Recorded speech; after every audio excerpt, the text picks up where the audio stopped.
booliiska koonfurta Wales ee UK ayaa waxa ay shaaca ka qaadeen inay raaligelin siinayaan qoyskii uu ka geeriyooday kadib markii la dilay 1952 ninkii Soomaaliga ahaa ee lagu magacaabi jiray Maxamuud Mataan oo isagu Soomaali asal ahaan haystana dhalashada Ingiriiska kaas oo la xiriiriyay in uu dilay haweeney iyada dukaan iska lahayd si qaldanna 70 sano ka hor dil loogu xukumay kadibna la dilay. arrinkan isaga ayaa waxa uu ahaa mid aad iyo aad uga yaabiyo guud ahaanba xilligaasi dadkii joogay mar haddii booliisku si khaldan ay markaasi u soo qabteen kadibna la maxkamadeeyay iyadoo cadaalad darro ay tabanayeen 1952 Maxamuud Mataan la daldalay laguna daldalay xabsi ku yaala dalka Ingiriiska.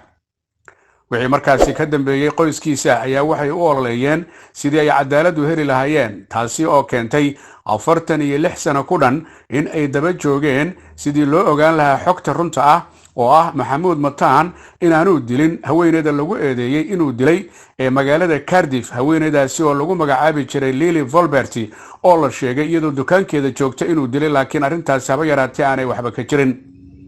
46 sano kadib markii ololeynayeen afadii uu ka geeriyooday oo lagu magacaabo Laura iyo saddexdiisii wiil oo kala ahaa David, Marvin iyo Umar intuba marna kama daalin inay cadaalad helaan iyadoo waliba sanadkii 1998 rafcaan loo qaaday si markaa loo ogaado xaaladda dhabta ee jirtay iyo sababta loo dilay Maxamuud Mataan isagoo haba yaraatee wax dambi aan gelin.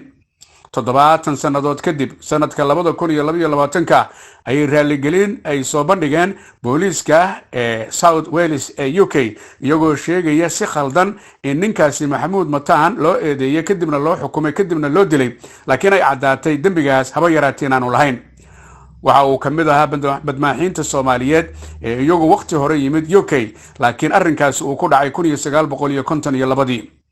arrintan iyada ah ayaa reerka amaba qoysku waxay ahaayeen kuwa aan ka daalin laakiin si aan marna helin raaligelin wixii ka horeeyay maalinkii maanta ahaa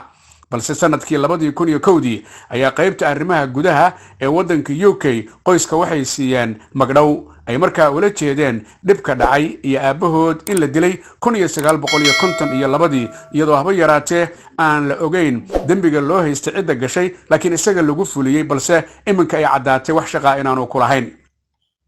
waa marka la fiiriyo dambi dhacay laakiin dib u eegistiisa ay uu kamid yahay dambiyada sida dhifta loo eegay ee la fiiriyay la raadiyay lana ogaaday Maxamuud Mataan inuu ahaa nin aan haba yaraatee eeda loo haystay aan gelin ee Lily Volbert dadka dilay ay ahaayeen dad kale walow aan la cadeynin.